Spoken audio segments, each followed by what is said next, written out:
I'm Chris Clark, President and CEO of the Queen Creek Chamber of Commerce. Welcome to Meet the Candidate. Today we're joined by Heidi Lee, QCUSD Governing Board Candidate. Welcome, Heidi. Thanks for having me.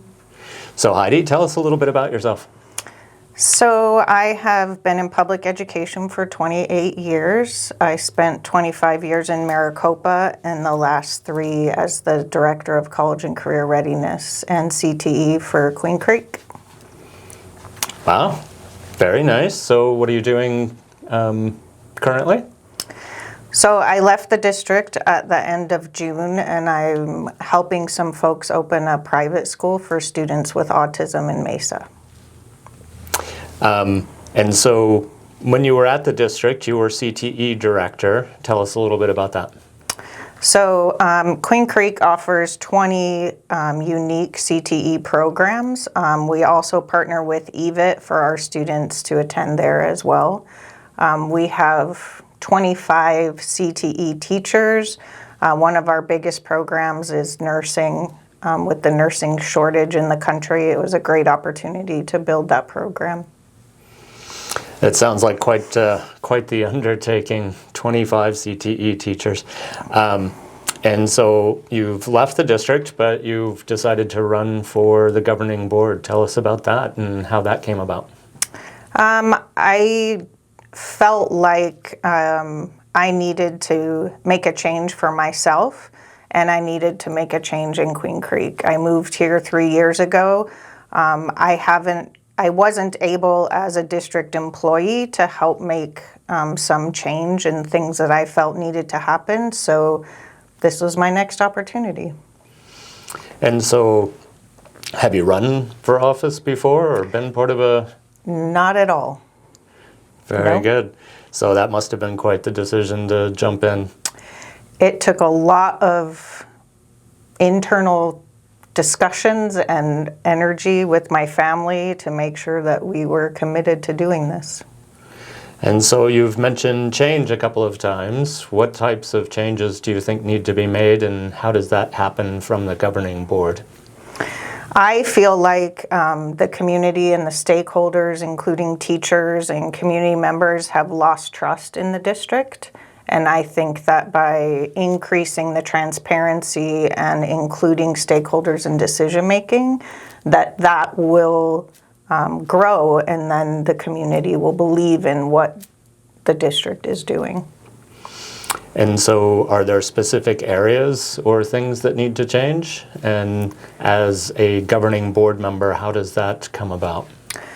The governing board is the governor of the district and what's happening. So I think as a board, we direct the superintendent and district leadership to look into things and have committees and include stakeholders in those decisions. For example, we use Beyond Textbooks as our base of scope and sequence for our curriculum.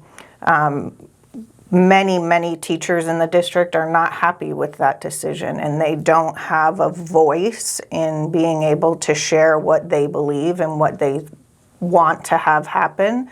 And I think the district needs to look into having committees of parents, of teachers, and talk about these things and decide what's best. Being one of the fastest growing districts in the state, things have changed a lot in the last 5 years. We've opened 4 or 5 schools, and what changes has the district made to keep up with that? What have we done to look at what our new community is, what our new stakeholders want and need? And so changing Beyond Textbooks, that's a company? Beyond Textbooks is a company, yes. And I'm not sure that it needs to actually change, but I think that we need to hear from the stakeholders about what they're looking for, what they want in our curriculum, in a district, in our teachers, in our staff. And so curriculum could be an issue. What about financing and building of schools? That's always an issue in Arizona. I think that goes back to the trust in the district and the transparency. We haven't been able to pass an override or a bond, and why is that? The district captures about 50% of the students in the community. So what are we doing to build that trust with our charters, with our community, to believe what we're trying to accomplish? Building a school strictly with school facilities board money is not going to be sustainable. It's not a school that we can be proud of and want to share with our community. That's the money that the state provides, Yep. which tends to be a very minimal amount, just a bare bones shell. The new elementary school that we're building in the north is going to be built with school facilities board funding. So we will see a difference in that building versus some of our other elementary schools. And so you mentioned the override that's up right now, and there's some in the community who are actively campaigning against. Is it something that's necessary, and does it mean the district's not living within its means? That's a great question. There's districts all over the state that are asking for overrides. The override will assist us in being able to lower class sizes, to offer specialty programs. Now, in the future, could things change that we wouldn't need an override necessarily? Absolutely. But at this time and place, with the structure that we have in place, I think the override is important. An override pays for teachers primarily, so we aren't talking about buildings or Correct. The things bond like that. is the buildings, the fields, those kind of things. So overrides go almost directly into the classroom. So Directly classroom into the type classroom. of stuff.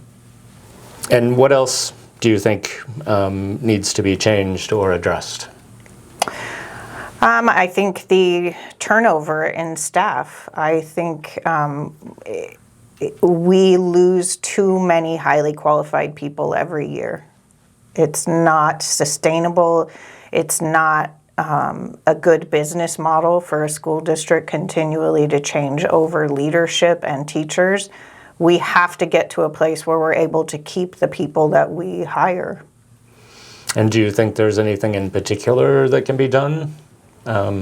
Some say that there's a generational thing. Young teachers are coming out and they're facing the realities of the classroom as it is today, and it's unpleasant. And so they leave the profession, right? Yes, that does happen. I don't think that's the turnover that I would talk about. I think it's in administration and director level positions that are put in place to lead our district. They're not allowed to do the job that they're hired to do. There are a few that make the decisions for the whole, and that's where I go back to that shared decision making and building the trust and community with our stakeholders. Very good. Is there anything that we haven't touched on that you'd like to add? I love our district. We have incredible teachers, we have incredible students, and I want to be a part of it still. Very good. Well, we appreciate you taking the time to be here and letting us know all about your views and why you're running. Thank you, Heidi. Thank you.